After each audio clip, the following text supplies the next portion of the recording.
Sometimes a game just pops into existence, and at first you may not think much of it, but when you finally play it, it becomes all you can think about, and Metal Garden to me is one of those. We start off this adventure with our protagonist having a smoke in the middle of this ominous field, and we find out this pile of scrap that's in front of you is your former ride. And while we could stay here and soak in the sights because they are lovely, we grab a pair of double jump boots and a pistol and go for a little wander in this grey tone wilderness. And yeah, Metal Garden is sure living up to its name. However, unlike most monotone titles that uses gradient to push a quote realistic look back in the Penis 360 days, here it's pushing that narrative of a dying world, which is appropriate as this is a post-cyberpunk game, I think. But as you can see, the sky isn't the sky. There's a domed ceiling here. Yep, it's a megastructure. And this seems to be a thing that's popping off in indie games right now, and it's a tangent that I really welcome. Anyway, this megastructure was once a place bursting with life, with countless civilizations filling its domed world. However, like most rusty cages, masquerading as a technological utopia, the ideological friction of the civs causes the usual strife. So you get a few disenfranchised people wanting to leave this fucking place. Ooh, we have some locals. And don't worry guys, I speak the language. Hail, travelers. Oh, okay, you want to greet me with bullets, huh?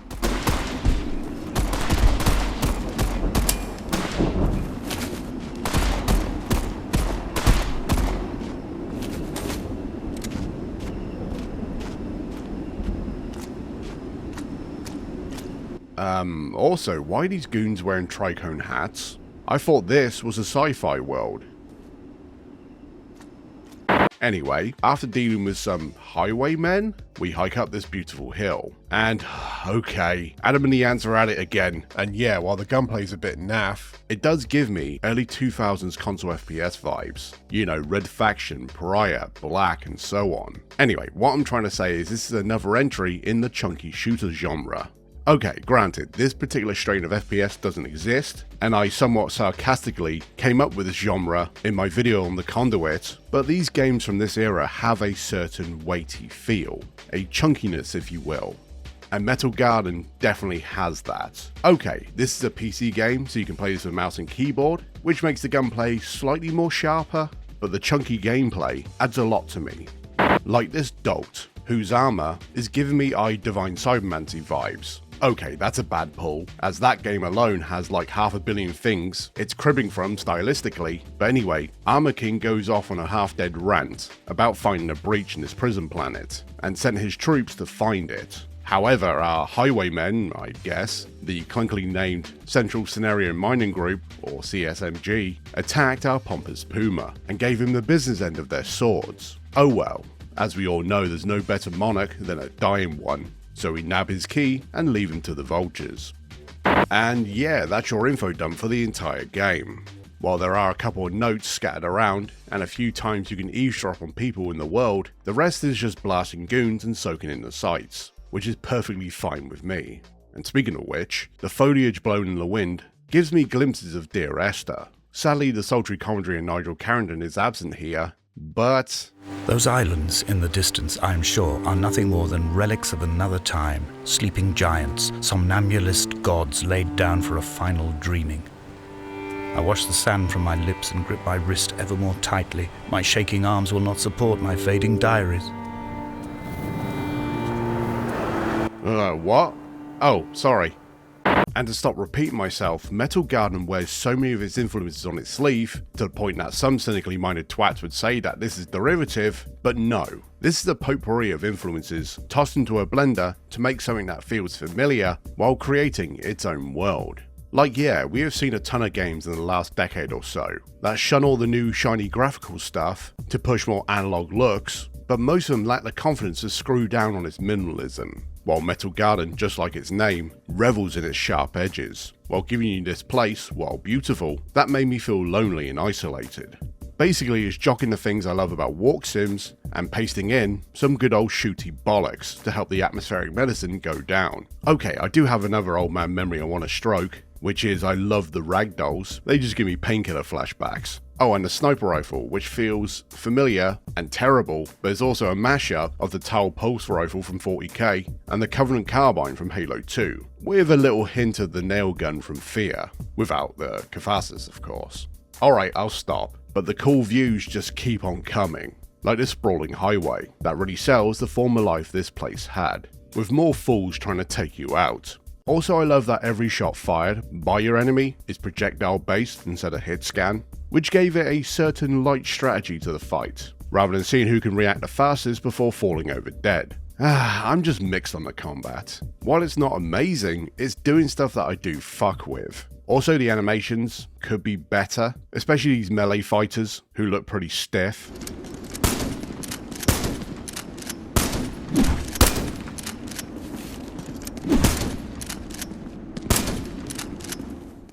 It kind of feels like you're shooting mannequins.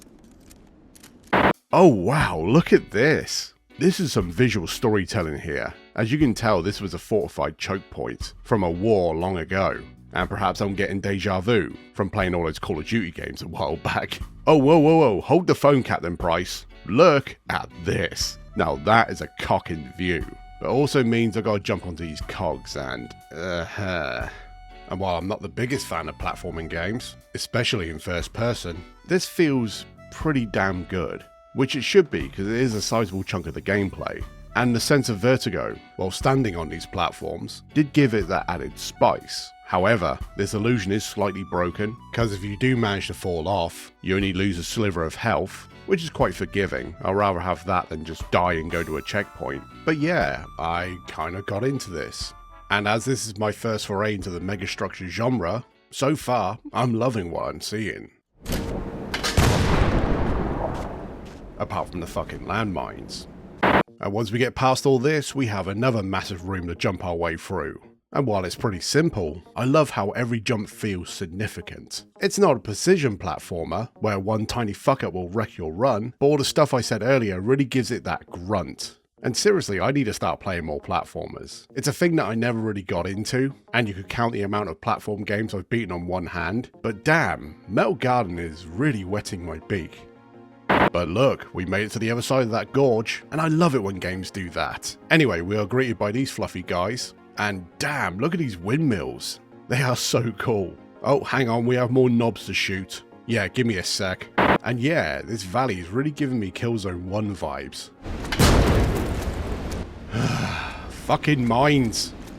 And after taking out another patrol, we sneak through a tunnel and end up on the edge of this cliff, and wow, look at this one.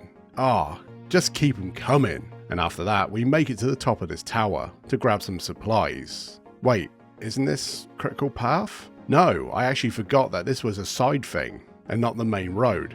So yeah, that massive bridge we saw earlier, completely optional. And I just love that Metal Garden wants you to go off track like this, because if I didn't, you wouldn't be greeted with this sort of stuff. I love that. Okay, now we're back on the road, we find an ominous door, which we need to find the switches to unlock. Oh, it's a door within a door. But this one wants 2 passkeys to enter. Well, I don't have 2 passkeys. Oh wait, no, I can hop on this piston for a shortcut, which leads to a tense standoff while we wait for another friggin' door to open. Yeah, I'll be right back. And supplies. God, I need them. And the ambience here is really doing it for me.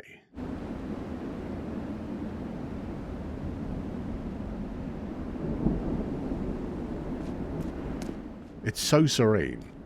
Okay, let's see what this door on the shore has in store.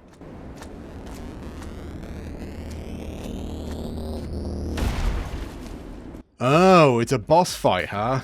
Actually, I'm quite taken aback by the restraint of the developers. Usually in a shooter like this, you are picking boss bones out of your teeth every 15 minutes. And granted, this isn't exactly a nuanced encounter, because you just shoot it until it dies, but I'll give it to him.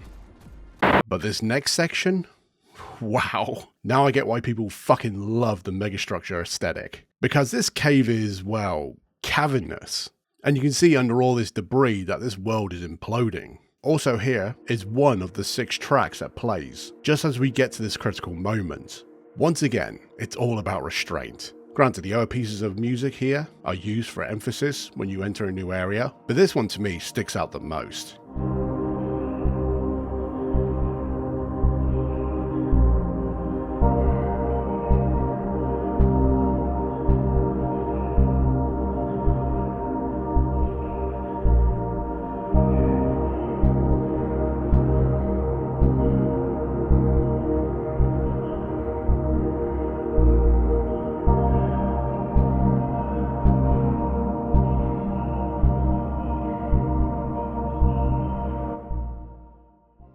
such a beautiful melody.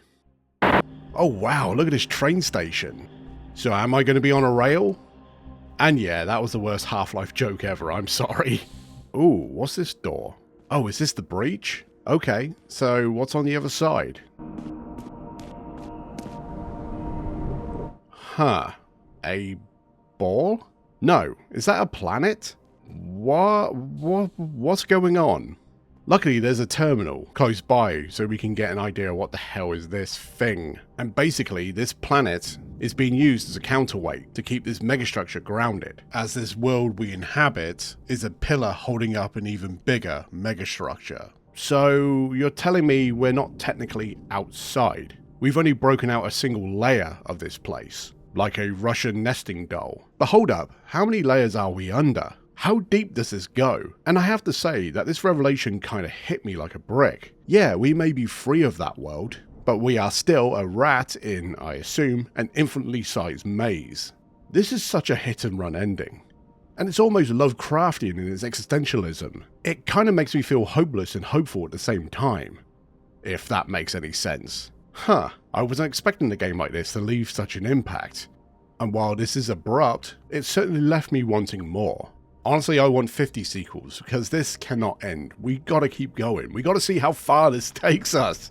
Yeah, Metal Garden, while short, is fantastic. While I could nitpick its individual elements, it blends so many cool things into a piece that honestly blew my balls off. And what is exceptional is this was made by a handful of people, and you can buy it for the price of a meal deal. Hell, in an update, they also put a mutator where you can play the game as a proper walk sim. So they knew they had something here. Yeah, I'm just going to say it, this is one of my favourite games of all time. And from the moment I saw it on the Steam page, something just drew me towards it, and I wasn't disappointed. And with that bombshell, that's all I have to say about Metal Garden. Now go away.